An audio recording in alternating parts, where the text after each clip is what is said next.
Hey friends, welcome back to Food Prep Guide. Today I want to share with you our family's favorite bakery-style blueberry muffins. We do have another muffin recipe on this channel, but it features blueberry jam, and it's just a way for us to use our jams and jellies that we can throughout the summer, but this is our favorite that uses whole blueberries. So first we need to prep some ingredients, which we need a half a cup of melted butter, and then we need 1 1/4 cup of buttermilk. Buttermilk is not something that our family buys on a regular basis, but we do buy milk and vinegar, and we can make our own buttermilk substitute with that. So we just need a splash of vinegar, about a tablespoon. So I measure out 1 1/4 cup of milk, just add a splash of vinegar, and then I let it sit for about 10 minutes while I'm prepping the other ingredients. This recipe doesn't take long to come together, so we'll go ahead and preheat our oven to 425 degrees Fahrenheit. Then we'll get to work on our dry ingredients. Now, I want to address a comment and a question that we get somewhat frequently on our YouTube channel. And it's when people see other cooking videos and they see me scoop my flour straight from my container. Some of them are pretty ugly about it and are like, okay, I'm not watching you. You don't even measure your flour right. But other people just genuinely ask the question. So I did want to ask that or answer that question for those who are genuinely curious. I do not scoop and fluff my flour for anything except things that are very delicate, where the utmost fluffiness and airiness is appreciated, such as our all-time favorite blueberry muffin recipe, which is this one. For the most part, I just scoop straight from my flour container and I don't have any issues. I haven't ruined any recipes that way. But for this particular recipe, the fluffiness and the airiness is critical for the recipe to turn out properly. And so I do fluff and spoon in my flour. If you're not familiar with the fluff and spoon method, it's just taking a fork, kind of getting all those clumps worked out, and then spooning your flour into your measuring cup versus scooping it out so that it doesn't compact the flour. So we need 3 cups total of fluffed flour. And then we need 2½ teaspoons of baking powder, half a teaspoon of baking soda, and then 1 teaspoon of salt. We almost always use Redmond's real salt in all of our cooking and baking. So those are our dry ingredients. We're going to give those a good stir and then get to work on our wet ingredients. I'm going to pull that melted butter from the stovetop over onto the counter and go ahead and add in 1 1/2 cups of sugar to our half cup of melted butter. And then we're going to add a tablespoon or so of vanilla extract. And then we need to add 2 eggs.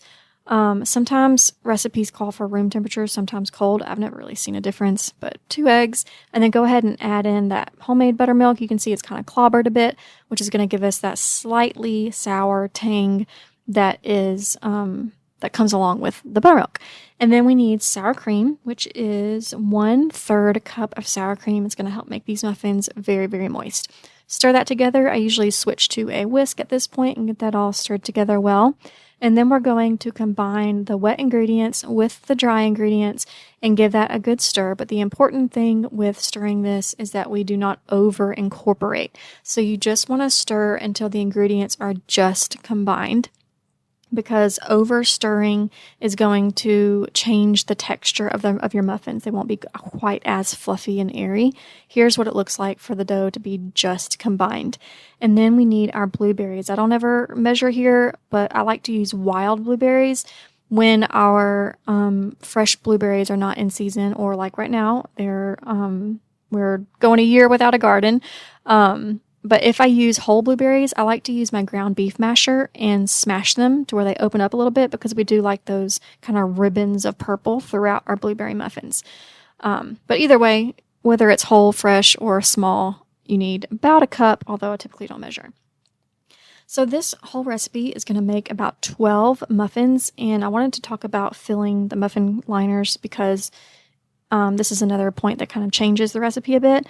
So for these to be bakery style, we want that muffin top to flow over the muffin liner onto the pan itself so that it gets crispy.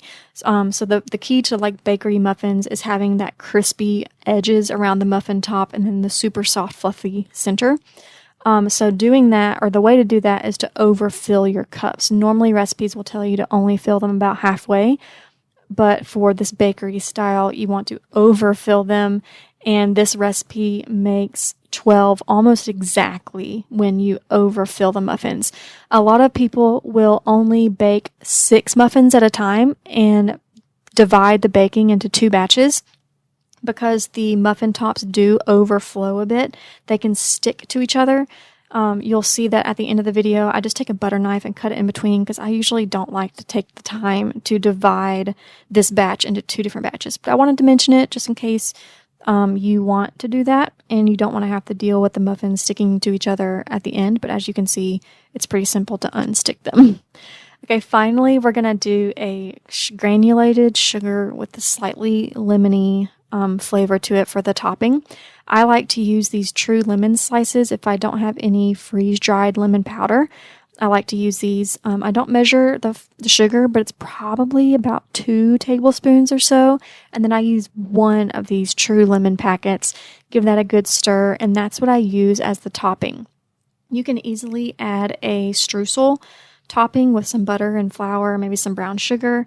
But this is just a really quick topping that does give it that bakery style and that bakery flavor. You can kind of crunch into the granulated granules of the sugar, and then lemon just really pairs wonderfully with blueberries. But here's what that looks like, and yes, I always make a mess. And then they go into the oven for 10 minutes at 425 degrees. When that's done, do not open the door, just decrease the temperature from 425 down to 350 degrees. And then bake them for another 10 to 12 minutes. I typically do 11 minutes, and they always come out perfect at 11 minutes. But here's what they look like after that time. The decreasing the temperature is all about getting those domes to rise properly and then not collapsing.